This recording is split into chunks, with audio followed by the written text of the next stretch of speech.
Hi everyone, welcome back to the channel. In today's video, I'm going to be showing you how to fit sockets, the do's and the don'ts behind it. I'm also going to be talking about the controversial subject of why many electricians in the game believe that only electricians should be touching this kind of gear. There's more to it than you might think, so watch this video and you will find out. But guys, please like and subscribe. I really appreciate it. It really helps my channel. But without further ado, let's get into it. Okay, so first thing is location. Where are these sockets? Right, so I'm in a bedroom that's just been freshly plastered and decorated. So a lot of the socket fronts have previously been taken off by myself. So what I did is I put them all into connector blocks and I livened the circuit back up so that the rest of the circuit still had power, because this is a lived-in property. So basically all the wiring in here is energized. I've got one twin socket on here that the decorator was just using to plug his gear into, but he's now finished. So what I'm going to do now is I need to de-energize the circuit. So the first thing I need to do is first prove that it's live. The circuitry here is live, so I need to prove it's live first with my test equipment, and then I'm going to isolate the power and then prove that it's then isolated. So before I do anything, what I'm going to do is go to the mains position a minute. And obviously I've already been here, but just for the purposes so that you guys can see, I'm going to show you what circuit protection we currently have. Okay, so here's our main breakers in here. We need to isolate the one, which is going to be doing the sockets upstairs.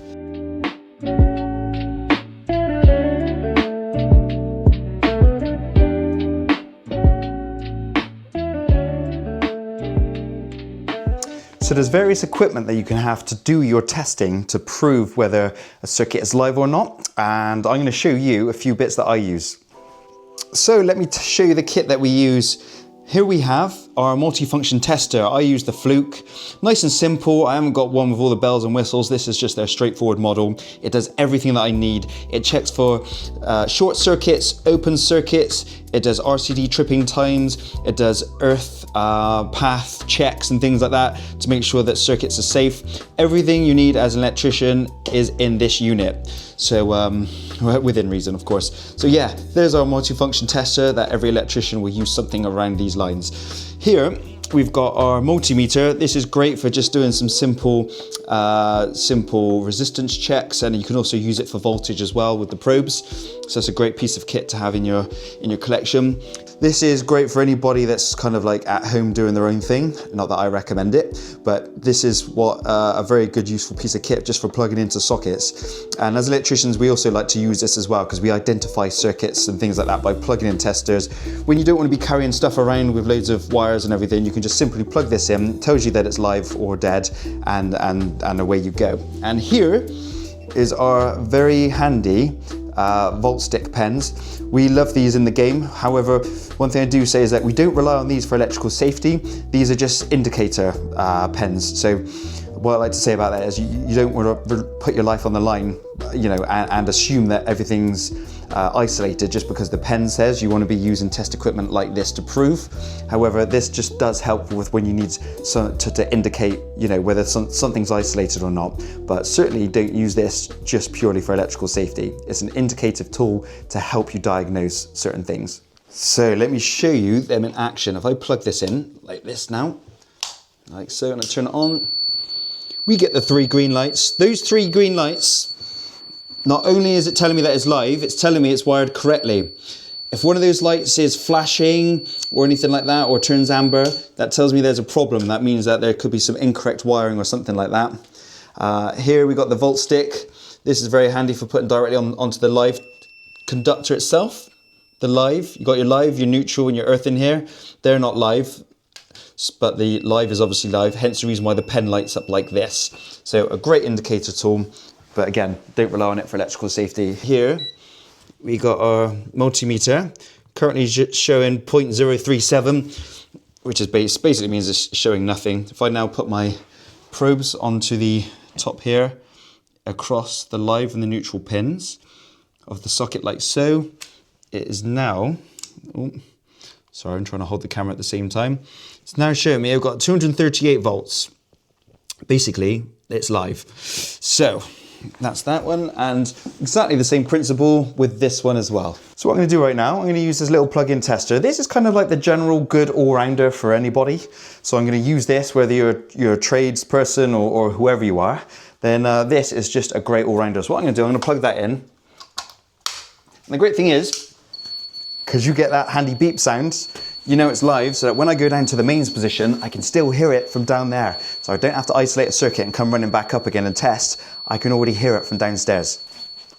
So if you're an electrician that is in training or anything like that, something to know here that when you're about to isolate power, always check with the customer first, as yes, you'll be very unpopular if you don't. But yeah, as you can hear the beeping. I hope you can hear that on camera. But yes, I can hear the beeping sound. So now I just need to identify which socket circuit it is, and I simply switch it off. Here we go. There we go. Beeping has stopped. That is the one. So we can pretty much assume at this point that the power is dead because our plug stopped beeping, but we don't stop there. We don't stop there. Here's the thing with electrics. You get more than one opportunity to prove that the circuit that you're working on is isolated, but you might only get one chance to get it wrong and accidentally kill yourself. So it's really important that you're doing your checks properly before you test anything. Don't just take it from the plug socket, from our socket tester. We don't just assume it just from that, even though it's a very clear indicator. We're going to cross-reference it now with a second form. I'm going to use the multimeter here to now see if it goes down to 0 volts. So here we go, I've gone across live to neutral here, and as you can see, 0 volts. Got absolutely nothing there, perfect. And I even, just before I go to touch anything, I always like to give it the volt stick as well. Now this flashes just to let you know that it's currently on. It's currently on, that doesn't mean that anything's live, it just means that it's functioning. So when I do that, if it went to a continuous red light, then I know that it's continuously live, but that is perfect. That tells me that that is definitely isolated. I've had 3 different forms of testing to show that this socket is now dead, so I'm happy with that. So as I'm doing all the sockets in this room, what I'll also do as well is I'll just quickly put my volt pen onto there just to see that the others are isolated as well. I just dap it onto where onto the live conductor to show that it's not live on any of these. And when it comes to doing them, not only will I do this again, but I will also go over it with the multimeter like I just showed you a moment ago and do every single one of these individually, because something you must remember in these properties is that it's possible for sockets to be wired in different areas of different circuits. Very important to know. I've come across it so many times. I've come across all sorts of craziness where the downstairs sockets are wired on a ring, but then just one socket randomly up on the chimney breast in the room upstairs is on the circuit downstairs, and vice versa. You name it, I've come across it. I've seen sockets wired off of cooker circuits, off of showers. I've seen sockets wired off of lighting circuits, all sorts of bad stuff that shouldn't happen, but can happen. And just because you might have more than one circuit in a room, it doesn't mean it's bad. It just means that it can catch you out in the scenario. So if I was to have, I've come across it where I've got one half of the room wired on one ring circuit and then the other half of the room wired off of a different socket circuit. So yeah, as long as it's been done right, technically there's nothing wrong with it. So yeah, look out for that because that can catch you out. Now in this property, I'm the only person in here, so it's not a problem for me. I've got locked doors, it's not a problem. However, in some properties, you need to really make sure that when you isolate the mains that it cannot be turned back on again. You can get safe isolation kits so that you can lock off the supply. This is very important. For example, if you're a tradesperson that is going into, say, a rental accommodation or something like that to do some work on a circuit, then you need to isolate it, and then you don't just want to walk away from it, because the thing is that the tenant or one of the tenants might still be in bed or something like that. They might see that some power's off and they might think, oh, power's off. Oh, that circuit that tripped out the other month's tripped out again. You might not even realise that you're in the property because their partner let you in, something like that, and they could go and turn the mains on you.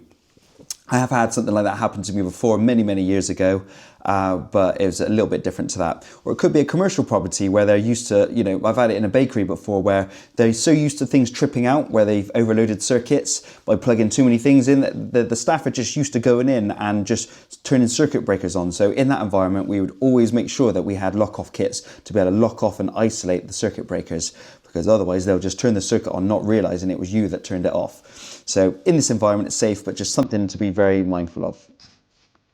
So here are my weapons of choice. I've got my Snips, also known as wire cutters.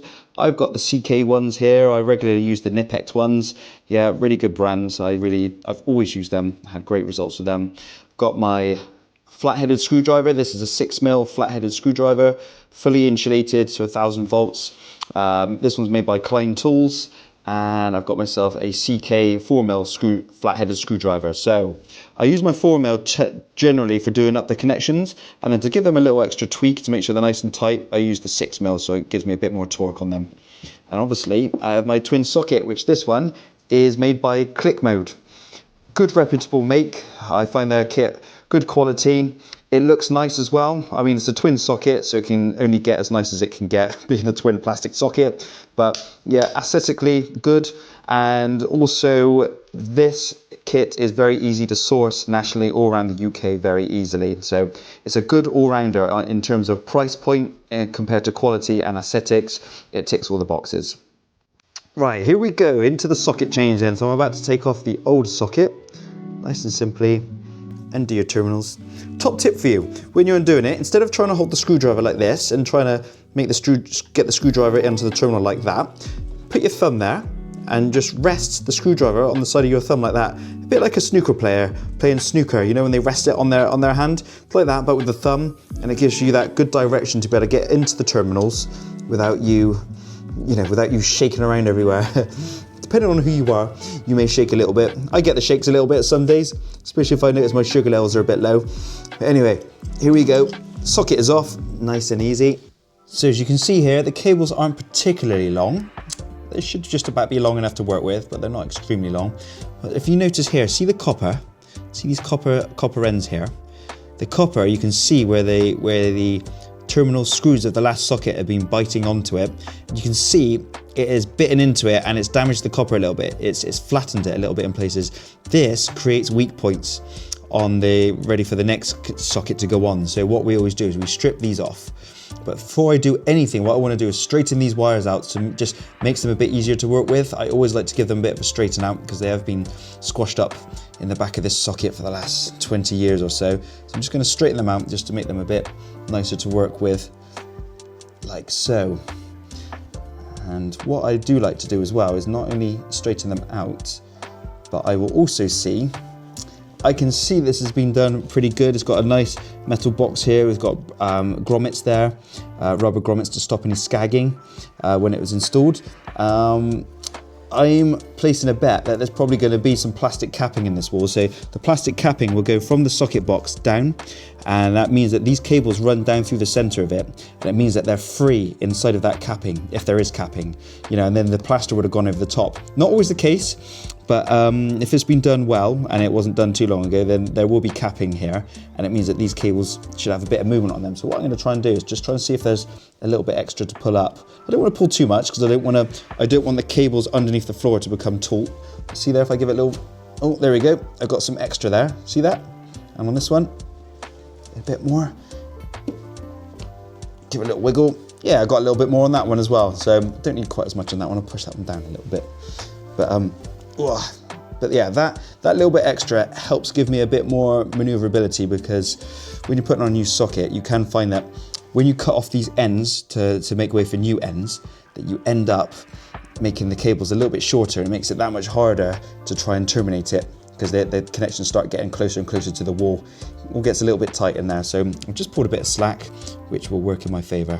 Okay, so obviously I've got a lot of this grey cable, the outer PVC here now. So what I'm going to do is simply pull the cable down like that, and then I'm going to put my snips onto the earth here, and just give it a little pull like that, and that just pulls that back, and that now means that I can now expose more of that PVC like that.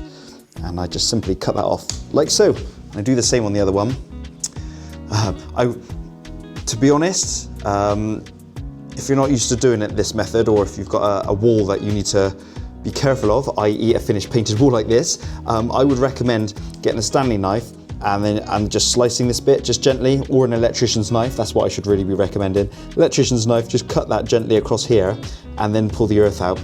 And it'd be best to use a pair of pliers, except for I'm being a bit lazy right now because all my kit's downstairs and I'm used to doing it this way. The reason this is really important is because if you pull this, if I pull this and then suddenly my snips slip, then I could end up going like that, and the force of me pulling up means that I'm now going to scag all up the wall like this. It'll slip and go straight up the wall.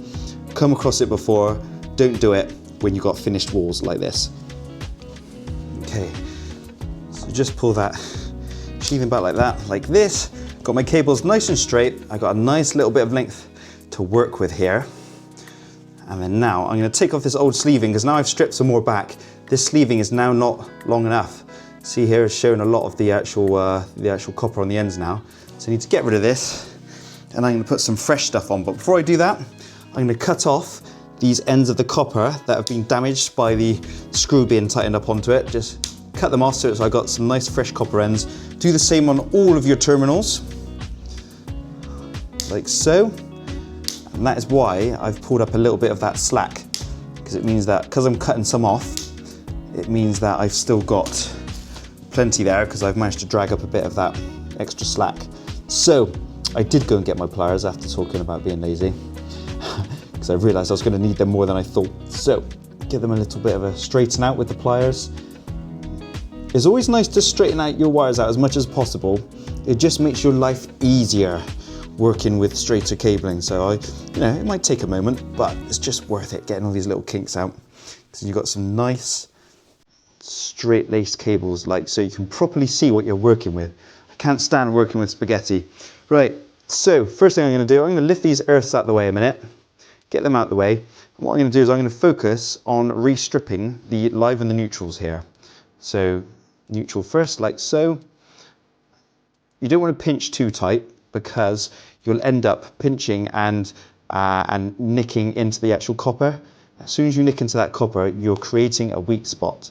So you've got to be careful there when you're stripping them. And what I'm going to do is, now I've prepared the lives and the neutrals, I'm now going to prepare the earths completely separately. What I'm going to do here is I get the earth sleeve in. I've got 4mm here. You can get thinner, 3mm and things like that. I'm using 4 today. What you do is you put a long piece of earth sleeving on like so, and to be able to identify where the end of this copper cable is, you bend over the end like that. See that? I can see that the end of the conductor here. So now I'm going to position my snips about here, because that's where I want how long I want the sheathing to be. I then pull it away this way, so the copper is no longer there. I cut it, and it means that now when I push it back on, it pushes on like so, and it now pushes over the end of the conductor. So now you can see here my conductor, it's sticking out the end of the sheathing just like so. And the ends of my live and neutrals are stripped back just to the right amount that I need. Okay, I'm ready to push this socket back. Top tip here, something that catches a lot of people out, whether it's electricians or tradespeople in general, that when the sockets are being screwed back, you've got to be very careful how you allow the conductors to fold into the back of the box. If you don't get it quite right, you can end up accidentally skagging one of the cables, and it'll short out against the earthed back box in the back. It'll either trip out immediately, or it can trip out further down the line. So let me show you. What we want to do is try and dress these cables in so that this obviously looks like a lot to go back there. This is a 25mm deep box, so it's a standard depth box. And what you do here is you just want to bend the neutrals to go in like so, and then the lives you want to bend in the opposite direction. It all depends on where the cables come up into the box. In this, I make it so the lives go this way and the neutrals go that way, and as I push back, then it's naturally just gonna bend around like so, and make sure that they're squeezed in. But what I'm deliberately doing, I'm making sure that these cables are nice and far away from this lug here. See that lug there? That's what you screw your socket back to. There's a lug there, and there's one on this side here. Very important that you know that, because what can happen is if this live conductor accidentally skags against this, or again, if this live or neutral, if it goes behind this lug, it can either skag into some part of the metal box, or it can go behind here.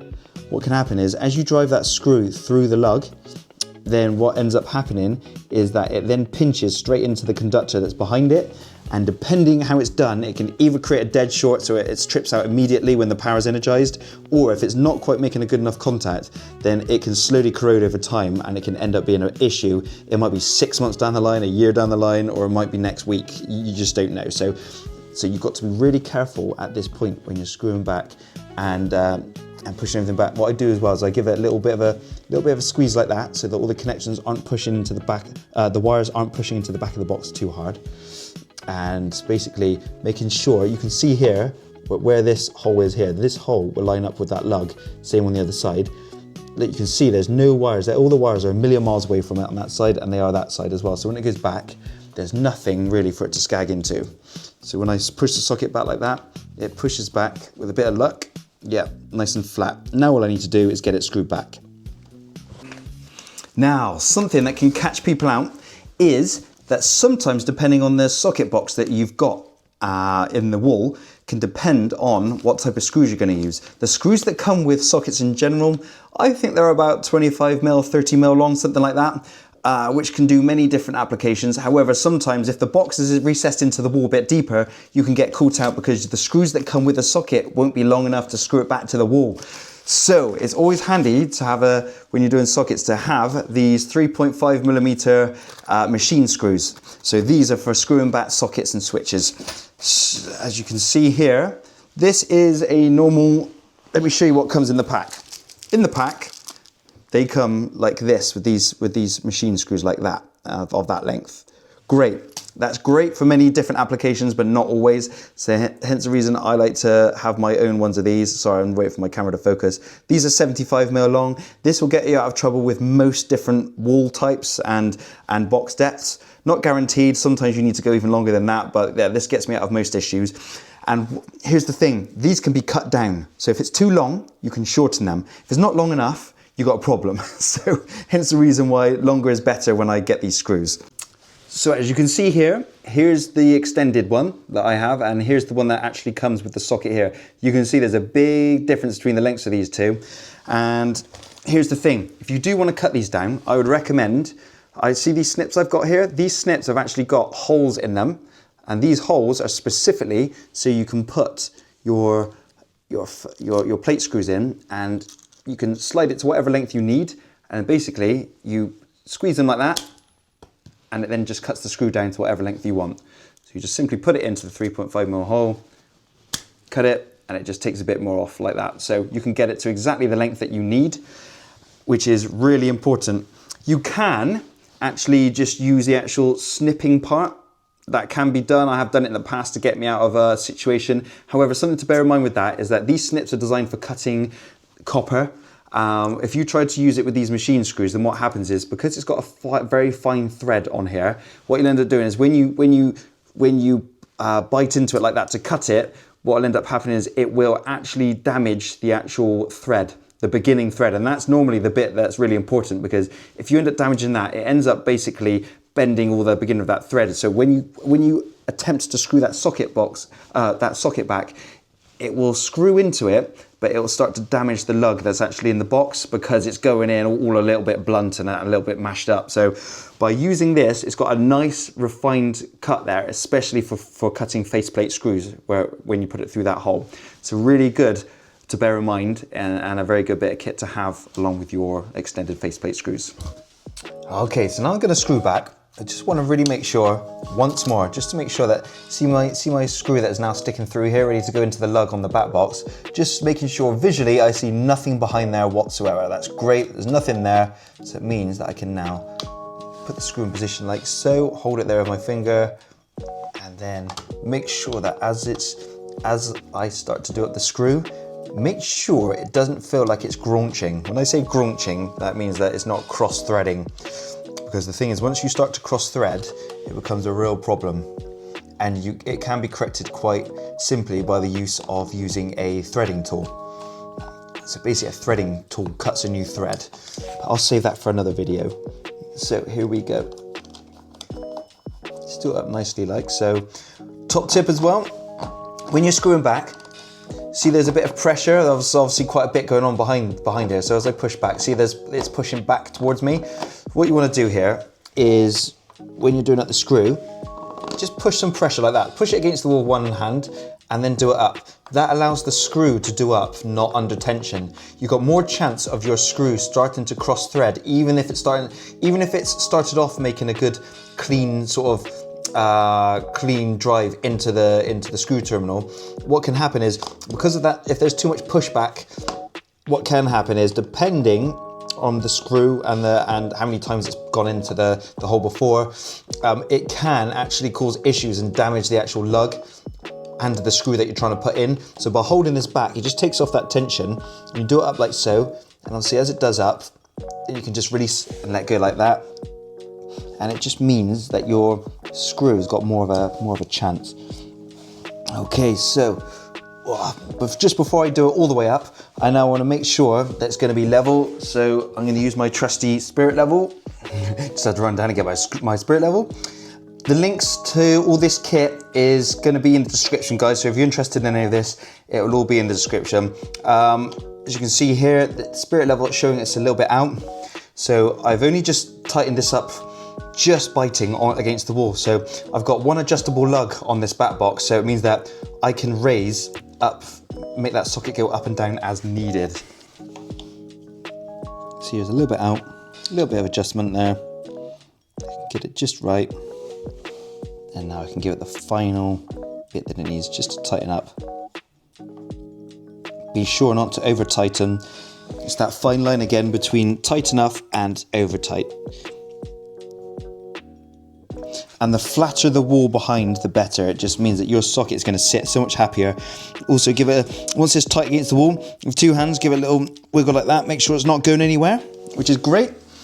And there we are. The socket is now complete. So guys, debate time. Should the general public be fitting their own sockets and switches and things like that? In my opinion, no, I don't think so. Leave your comments, guys. It's going to be very interesting to see what your thoughts are, but hear me out. Here's the thing. I have seen some terrible wiring done by people generally fitting socket fronts and things like that. I've also seen some fantastic wiring done by people that do their own stuff as well. So here's the thing. Because there's no real way to differentiate between the two, I just feel like Joe Public shouldn't be touching it. It just makes things easier in the industry. But I do know that it's a little bit unfair for the people that are doing well, that do well and do a good job. So here's something to drive it in a bit more, and that is the fact that the problem is that the general public don't have things like test equipment like this. Now this isn't just a toy, this is a very serious piece of equipment which can look for things like dead shorts, open circuits. It can tell you if there's an earth path present on the socket circuit. It can tell you if the RCD is going to trip out in a good time. It'll tell you all these things. Now, if the general public have been going around replacing their own socket fronts, they might have been putting the cables in the right terminals. But what's to say that one of these wires hasn't popped out, or there's an underlying issue somewhere on the circuit, and they've been adding these sockets. Here's the thing. They've been adding these sockets, not realizing that there's a big problem there, and the competency is felt to be there. But the problem is that it doesn't matter if you're a qualified electrician or a Joe Public doing this, that we use this test equipment to basically safeguard the property owner or anybody that's going to be using this electrical equipment. Because the thing is, the general public can make mistakes very easily, and their simple checks may not be enough. And here's the thing, electricians make mistakes. And the thing is, we use this more advanced equipment so that we can find out and check before we energize a circuit. And even once it's energized, we then carry on and do some more tests to check even further. So I've actually seen cases of negligence before where sockets have been replaced. They've replaced multiple ones. They've actually broken part of the earthing path, created a deadly circuit by accident. even though the person would be deemed as competent because they know how to put live, neutral and earth into a socket. And ultimately, it became incredibly dangerous. So that's really where the argument is. And I get it, I understand, you know, it's people's homes, they can do what they want. But here's the thing, whoever's living in that property that's going to be doing things like this is like, well, I'm only putting myself at risk. But it's like, yeah, you're putting yourself at risk, but also anybody else that's going to set foot into that property. You might sell that house in 6 months' time, and that's now somebody else's issue that you've created, that you selfishly made your own issue, but it's now become somebody else's issue without you even realizing what's going to happen in the future. And I say selfishly, it's such a horrible word to say, and like I'm calling you selfish. It's not the case of that. I'm just trying to give you a scenario. So yeah, as an electrician, I think only electricians should be working with this equipment, full stop. However, if I wasn't an electrician and I had a fairly good competency level, would I replace my own socket fronts to save myself some money? Not knowing what I know as an electrician, I would. So me, non-electrician Leon, would probably side with that. But because I'm an electrician and I know things a lot deeper, and not just because I'm an electrician, I feel like I just need to side with the industry. It's not that. It's knowing what I know and knowing how unsafe this can be and knowing the checks that we do to ensure safety, I, as an electrician, am saying I think it's best that the general public aren't allowed to touch sockets and switches. But that's just my opinion. I can't stop it. It's just my thoughts. And I hope that's been helpful to you guys as well. Okay, so I'm just coming up to my final socket now. Now, this is wired as a ring main, so it basically means that there's a cable that goes from the consumer unit, goes around to each of the sockets, in and out, daisy chains round, and then there's a leg that then goes back to the consumer unit. So it's a loop all the way around the circuit and then back to the mains again. So what I'm doing here is I'm going to do a continuity check to make sure that there is a continuous loop going all the way around. That's why we call it continuity. So I'm going to do the lives first. I'm measuring a resistance reading. With all wiring, you're going to get a resistance. So it's important to read that resistance to see whether you've got a fairly good resistance or a bad resistance or nothing at all, which means there's open circuit. It means that there's a break in the circuit somewhere, which we would need to figure out, identify before we re-energize the circuit. So I'm now doing my live check. So I got 0.63. Great. Let's now do the same with the neutrals. Just clamp on there.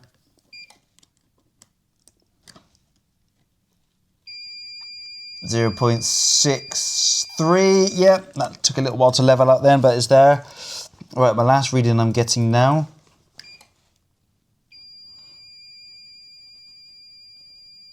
.95, okay, great, okay.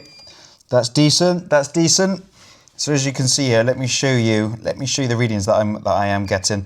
This is how it appears on my, oh, it's jumped up a little bit now, depending on how it's clamped on, but you can see here, these are the readings that I'm getting like this. So they come up like that. And that tells me that I've got a nice continuous ring all the way around because it's read, it's measured the resistance of that entire circuit going all the way around. If there's a break anywhere in the circuit, I wouldn't get any reading at all. Or if there was any bad connections in the circuit here or somewhere else, then I would get higher readings or the readings would fluctuate, things like that I'm looking out for. But I know that this circuit is completely A-OK, so I can get this final socket front on and I can get this system energized. Okay, so I've now energized the circuit. I've done insulation resistance tests on it already, and I've now livened up the circuit. The insulation resistance told me that everything was fine with the circuitry, no dead shorts. I didn't film that because I was in an incredibly filmed environment under the stairs and it was very dark. But here we got 0.83. Okay, that's great, that's a good reading for this. For where we are in the property. What this is doing is checking the earth path.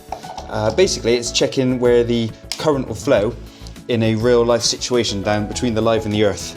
So it's just taking a reading of that to prove that everything is nice and safe. So this is what this piece of test equipment is all about. It does, you know, it goes the extra mile basically. Now I've checked the earth path for the sockets, I'm happy with that.